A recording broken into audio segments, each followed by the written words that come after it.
આજરોજ ગાંધીનગર ખાતે ટેટ અને ટાટ પાસ ઉમેદવારોની પોલીસે ફરી ગાંધીનગર ખાતે અટકાયત કરવામાં આવી હતી, જેમાં 100 કરતાં વધુ ઉમેદવારોને ફરીથી અટક કરવામાં આવી છે। અહેવાલ સુરેશભાઈ પારગી, આઝાદ મીડિયા લાઈવ, ગાંધીનગર। કાલે બી આવશે, પરમ દિવસે બી આવશું। અમારી એક જ માંગ છે કે કાયમી શિક્ષકની ભરતી ક્યારે થશે, તારીખ સાથે મહિને સાથે જાહેરાત કરો, અમારી સાથે મીટિંગ અને ચર્ચા કરો।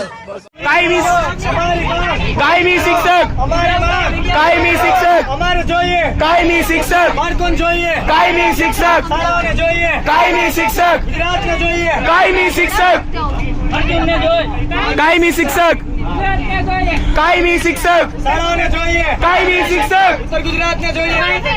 ભાજપની પોલીસ સામે કપડા ફાડી નાખવાની ધમકી આપે છે। કપડા ફાડી નાખીને મા બેન સામે છૂટગારો આપી છે કે ગાડીમાં જલ્દી બેસો ને મારી ધોઈ નાખશો।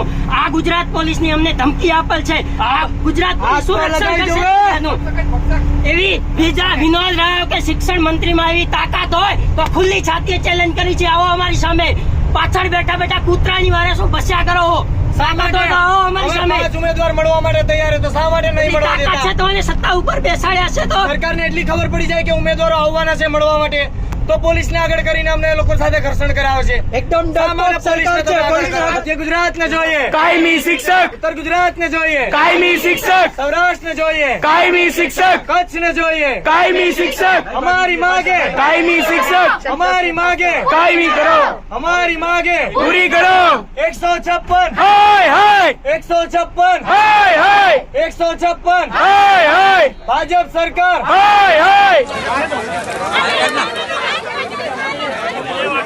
Hey!